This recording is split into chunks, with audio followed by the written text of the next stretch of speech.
Et deuxièmement, ils ne sont pas informés de ce qui se passe au niveau de la commune, au niveau de la mairie en tant que telle, du point administrativement que de notre côté, que ça soit aussi au niveau des connaissances, des certificats de mariage, etc. Nous nous sommes dit donc il faut quand même qu'on puisse changer tout cela. Et c'est la raison pour laquelle depuis bientôt 3 ans, une équipe a pris la décision, quand même la responsabilité de s'y engager, de réfléchir le contenu et aussi permettre aussi à la commune de pouvoir gérer ces rendez-vous, que ce soit moi en tant que maire, puisque ça fait partie des reproches qu'on fait de temps à autre. Avec le lancement de cette plateforme d'accélération digitale aujourd'hui, je pense que tous les parcellois, parcelloises seront informés à temps réel. Et du point de vue gestion aussi des infrastructures publiques qui sont au niveau de la municipalité surtout,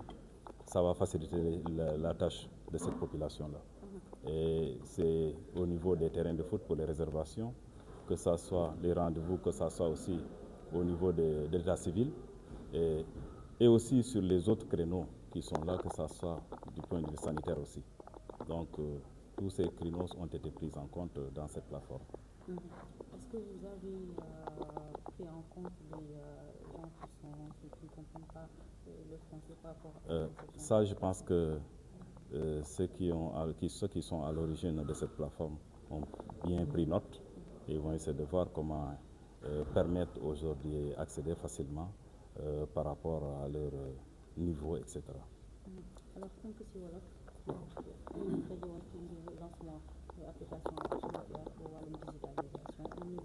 lii yëpp am c'est parce que population bi ñu bëri lu ñu ma doon reproché mooy maa ngi liggéey waaye kenn gisu ko beneen tamit rendez-vous yi tamit parce que ñu bëri ñuy demander rendez-vous mais pour ñu accéder à moi parfois c'est un peu difficile, parfois sax ñu ko yëg yooyu yëpp am na ci beneen tamit ñu am ay jumtukaay yoo xam ne pour population bi la muy stade bi muy état civil moo xam foofu ngay amee kayitu juddu muy hôpital yi yooyu yëpp bokk na ci ak tamit liggéey yi ñu war dañuy def ci commune bi tamit constaté yooyu yëpp fësul ñu xalaat ci ñu ci doon liggéey ñetti at ci gannaaw soxna si moom mooy madame Guèye moo ci doon liggéey ak équipe buñ ko jëbalee moom mun nañu lii mën na nekk mu taxaw ci ba tey jii bii mu ñetteel at yàlla def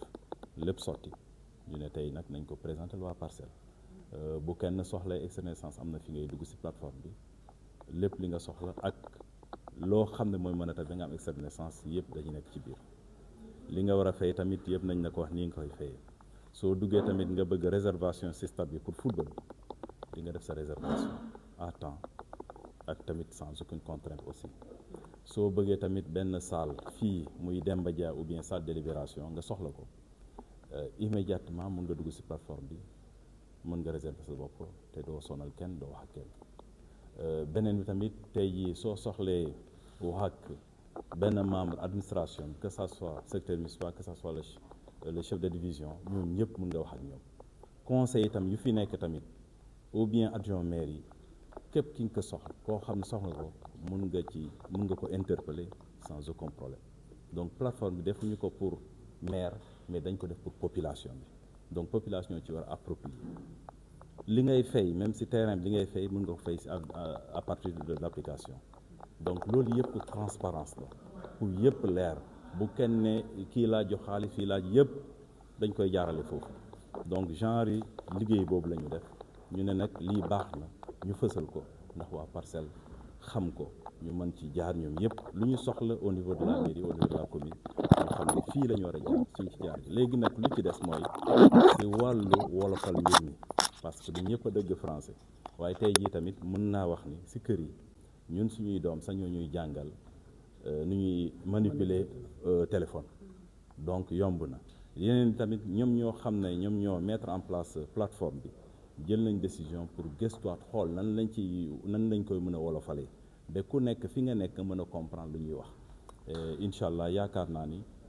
nañ ci jublu te am na tamit ñu fi ñëw fekk que am na loo xam ne jot nañ ci dugal yeneen question yoo xam ne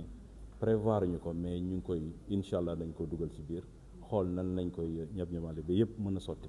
annoncé tamit tey jii nga am urgence et cetera mën nga jaar ci plateforme bi ne lii urgence la fii la amee tel endroit la telle heure lii ak lii moo ci am ñu xool ñun tam nan la ñuy intervenir pour yombal mbir bi population bi pour yombal nit ñi tam ñoo xam ne ñoom ñoo ñu interpeller vis-à-vis de ça jërëjëf merci beaucoup. te mu amal ma importance lool parce que daaw noonu yàgg na sax parce que bu ñu doon campagne def suñ campagne électorale bokk na ci projet yoo xam ne ay projet phare ne parcelle commune warul nekk tout le temps di ut xaalis ci mbiru ay juuti ay taxes et cetera il faut que mu am yeneen jumtukaay yoo xam mën na ci am xaalis te jumtukaay yoo xam ne suba day jàppale tam population bi mooy dañu bëggoon def benn parc d'attraction au niveau littoral boor géej gi lañ ko bëgg a def tey jii suñu doom ñaanuma yàlla chaque fois suñu soxlayee yóbbu suñu doom pour ñu distraire fan la ñuy dem Dakar lañu dem soit Magic Land ou bien booru Corniche fi la ñuy dem tey jii loolu lañ bëgg àndi fii Parcelles te yaakaar naa ni incha allah le samedi nañ def lancement bi voté nañu les délibérations fii au niveau du conseil municipal il y a 1 an de cela bii nag mu doon quelque chose boo xam ne ça sera de façon pratique de façon concrète ñu bëgg ko lancer le samedi incha allah à partir de 18h à unité 15 jërëjëf merci beaucoup. chaque semaine amagul feneen c'est la première fois au Sénégal qu'on met une plateforme de ce genre-là et on a voulu vraiment que ça soit les parcelles qui en bénéficient amagul Sénégal. Voilà, vous êtes les premiers à l'avoir tey c'est vraiment innovation donc li ciy topp nag moom ñu ngi sant yàlla tout est grâce c'est par la grâce de Dieu ah yàlla rek xam bi ñuy commencé ak bi ñuy yegsi xamuñu woon fi ñuy yegsi mais Parcelles a répondu à nos attentes ñu koy sante yàlla di ñaan yàlla rek yàlla may ñu kàttan ñu fekkee ko te suñuy njaboot yi mën koo jëriñoo ay ati. dëkk fu mu nekk nii mais suñu équipe bi suñu responsable kii ñu jiite moom jàll na Parcelles dëkk na Parcelles depuis mu nekkee xale donc voilà. Alors, vous avez conçu l'application sur OPA pour revenir sur cette conception et la réalisation de cette application. Alors moi pour la conception et la réalisation nous avons encadré une équipe très jeune donc je tiens à féliciter une équipe c'est moi qui plombe la moyenne d'âge parce que c'est une équipe qui a une moyenne d'âge de 25 ans moins de 25 ans 10 ingénieurs on est installé à Ngaparou tey ñoom ñoo nekk di liggéey ci solution yi ñuy def yëpp ñun bitim réew ñun fii la ñu juddoo fii la ñu màggee man fii laa jàngee biir Sénégal balaa may dem Europe ñu demee nag liggéey nañ fa tam lu yàgg ñu ne dañu ñëwaat ci dëkk bi pour apporter notre expertise li ñu jàng ci dëkk bi ñu andi ko ci dëkk bi ça fait 3-4 ans que ñu nekk Sénégal on a beaucoup de projets en cours et voilà notre premier bébé c'est Parcelles Assainies une ville de cœur donc comme loolu moo tax tey on est là c'est une plateforme qui va faciliter la vie qui sera un pont entre la mairie les administrés de la mairie et les populations vraiment j'appelle tous les habitants de Parcelles les Parcellois les Parcelles à télécharger cette application-là nañ ko télécharger inscrivez-vous et puis parlez-en autour de vous yaa leen ko moom bés ni ki tey ñun suñu wàll wéy na de pare nañu ñëw nañu ba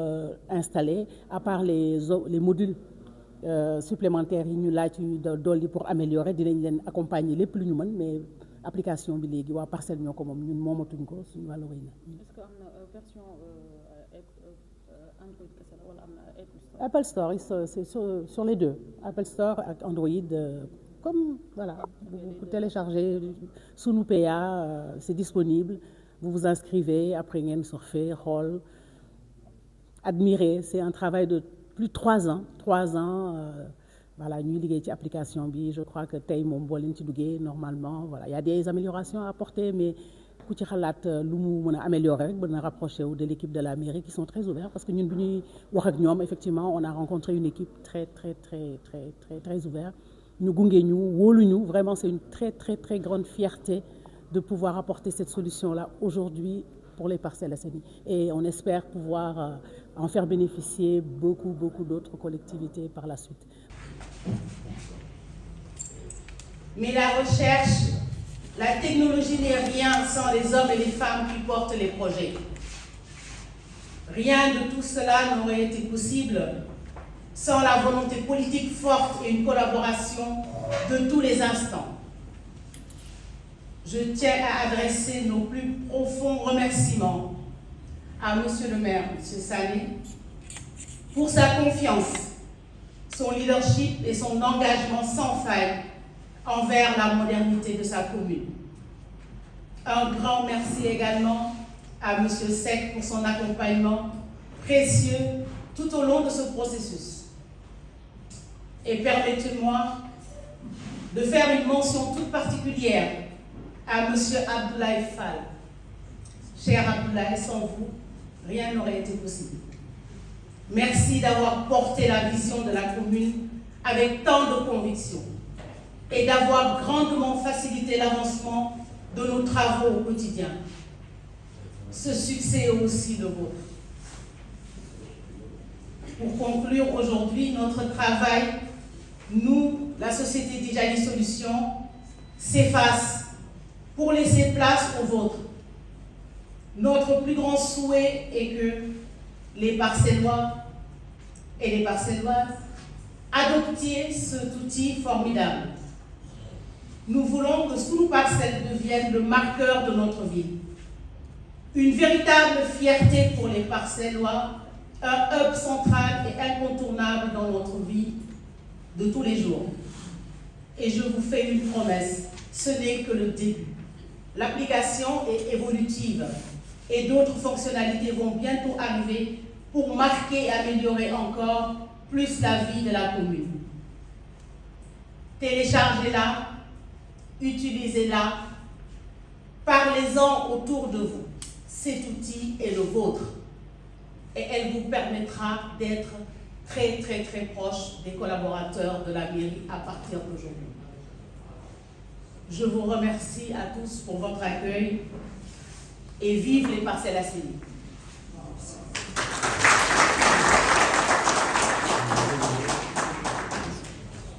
La gouvernance locale et la participation citoyenne. C'est exactement l'âme de ce projet. Vous simplifier la vie, vous faire gagner du temps et rapprocher le maire de ses habitants. Sous Parcelles Assainies est l'aboutissement de 3 années de travail acharné, de recherche et de développement, pour concevoir un outil à la hauteur de vos attentes. Nous ne sommes pas restés dans nos bureaux. Nous avons mené une grande étude comparative, analysé ce qui se faisait, mais bi ñu maire woowee ni dafa bëgg a def lancement plateforme bi dañu ne dañu bàyyi def ñëw pour taxaw